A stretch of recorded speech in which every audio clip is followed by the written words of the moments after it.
Hi guys, let's take a look then at floating exchange rates. Okay, so when it comes to floating exchange rates, they simply allow demand and supply to determine the rate of exchange between perhaps the pound and the dollar or perhaps the euro currency. Now, if there's an increase in demand for a currency because an economy is performing particularly well and there is more investment going into that economy as a direct consequence of that, seeking those better rates of return, then that currency would appreciate in value. And the opposite also holds true, of course. Okay, so let's take a look then. So first up, key advantage, reduced need for foreign exchange reserves.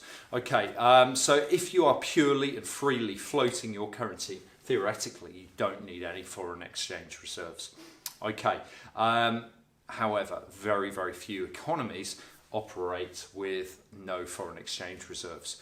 The reason being is most countries actually do manage to a certain degree their currency. They don't want it to appreciate too high. They don't want it to depreciate to lower level either.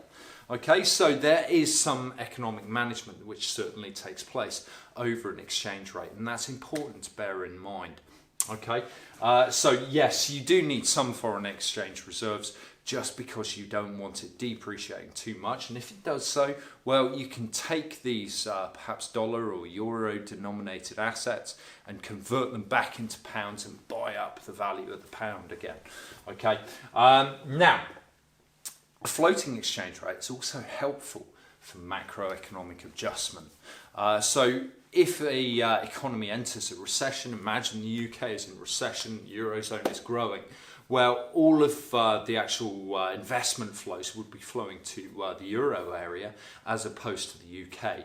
As a direct consequence, there would be less demand for the UK's currency, and therefore the floating exchange rate theory would really suggest that demand for our currency would fall, and as demand for our currency falls, then of course we enjoy weak pound, imports dear, exports cheap. Okay, WIDEC. All right, there it is. So therefore, our exports become more price competitive, and that can be advantageous, of course, in helping to actually boost aggregate demand in the future. Right, next up, it may help with partial correction of a current account deficit as well. Don't forget that a current account deficit requires a capital account surplus on the other hand, and then they balance out, okay, hence the balance payments. So if this current account deficit is being financed by the kindness of strangers, as Mark Carney puts it, then imagine they get to a point where they're like, well, I'm not sure the UK are going to pay me my money back. I might actually start taking that out of the country. Well, what immediately starts happening then is people take their investments in pounds and convert them to dollars or euros, is that the demand for the currency begins to fall, and therefore as a direct consequence our exports once again become more competitive, and that can help boost export volumes. Okay, next up, less currency speculation. Okay, far less currency speculation than on a fixed exchange rate regime.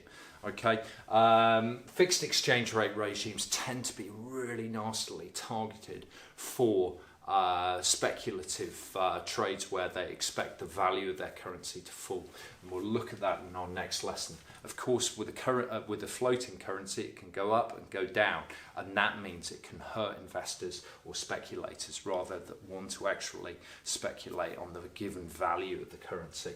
And finally, and this is a biggie, okay, independent monetary policy.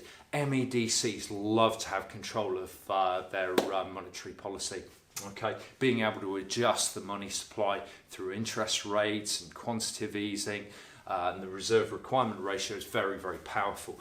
That can influence the supply and demand for the currency. So as a direct consequence of this, this is one of the primary means through which the economy will actually manage the exchange rate. Okay. Nevertheless, there are downsides, and we've got these denoted in red here. First up, volatility.